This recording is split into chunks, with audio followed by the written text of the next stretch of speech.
अमावस्या की घोर अंधेरी रात थी। गांव के आखिरी सिरे पर एक जर्जर झोपड़ी में टिमटिमाता हुआ एक लालटेन जल रहा था।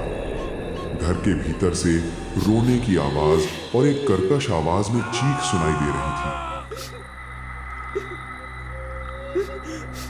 अरे नशेड़ी, घर में एक मुट्ठी चावल भी नहीं है और तू नशा करके घर आया है। तेरे घर में आकर मेरी जिंदगी बर्बाद हो गई। इतने लोग मर जाते हैं, तू मर नहीं सकता।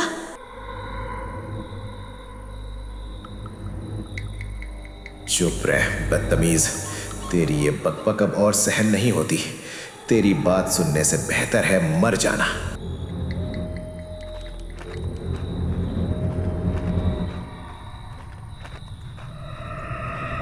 मल्लिका की गालियां और ताने सहन न कर पाने पर कृष्ण घर से बाहर निकल गया। वो उस तालाब की ओर बढ़ा जिसे गांव वाले अलक्ष्मी तालाब कहते थे।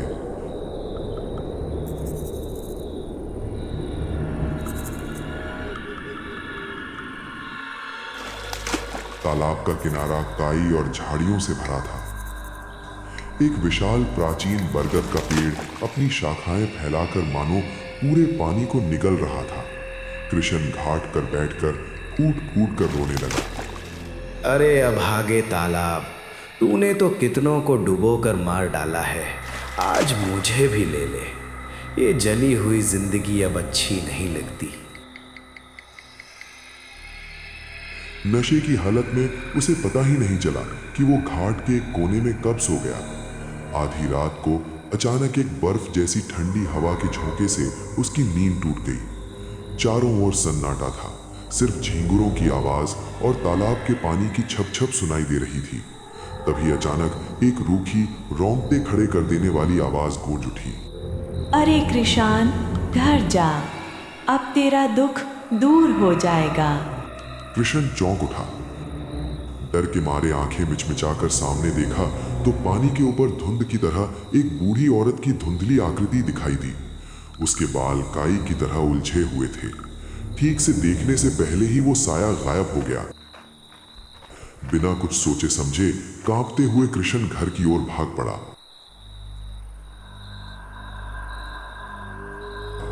घर पहुंचकर जैसे ही वो लेटा, गहरी नींद में डूब गया। सपने में वही बूढ़ी औरत फिर दिखाई दी। उसकी आंखें आग की भट्टी की तरह जल रही थीं। कृष्ण, मैं तेरा दुख दूर कर दूंगा। कल भोर में तालाब में गोता लगाना, एकदम गहराई तक। वहाँ तुझे 2 थाल मिलेंगे, एक सोने का और एक चांदी का। चांदी का थाल बेचकर रोटी की दुकान खोलना और सोने वाले थाल को संभाल कर रखना। रोज दुकान में बनी पहली रोटी उसी सोने के थाल में रखकर मेरे लिए तालाब में डाल आना। याद रखना, पहली रोटी मेरी है। अगर मैं कभी भूल जाऊं तो? अगर तुम भूल जाओ तो मुझे एक कच्चा नारियल देना होगा। राजी? कृष्ण ने सोचा, बस एक छोटा सा कच्चा नारियल ही तो है। उसने सिर हिलाकर हामी भर दी।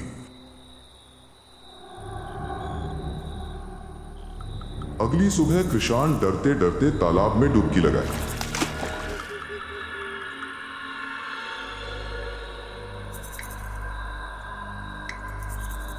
सचमुच उसे 2 थालियां मिली।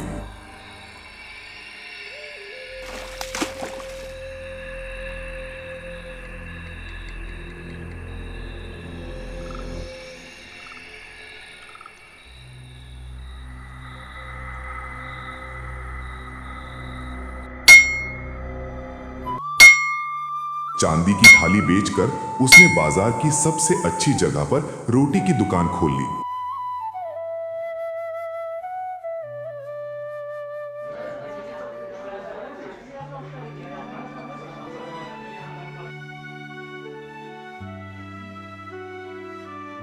उसकी किस्मत बदल गई।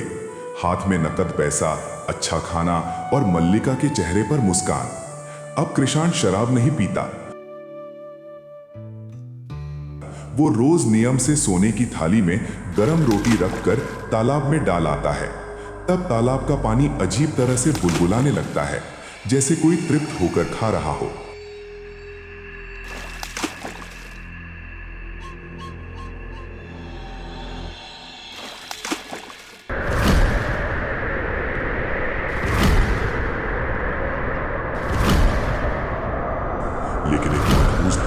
काम के दबाव में वो बूढ़ी औरत को रोटी देना भूल गया। आधी रात को एक जोरदार आवाज के साथ खिड़की खुल गई। बूढ़ी औरत उसकी छाती पर बैठी थी। उसके बाल सड़े हुए, बदबूदार और काई से लिपटे हुए थे। आज मेरी रोटी कहाँ है कृष्ण? मुझे माफ कर दो, मैं कल भोर में दे दूंगा। नहीं, बात तय हुई थी, अगर रोटी नहीं दोगे तो कच्चा नारियल दोगे। आज मैं अपना हक ले लूंगी।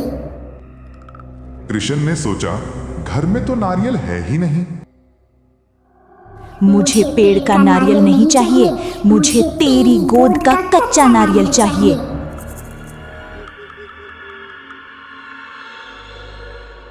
उसने देखा बूढ़ी औरत बिस्तर से उतरकर धीमे कदमों से पास रखी पालने की ओर बढ़ रही है, जहां उसका 6 महीने का बच्चा सो रहा था।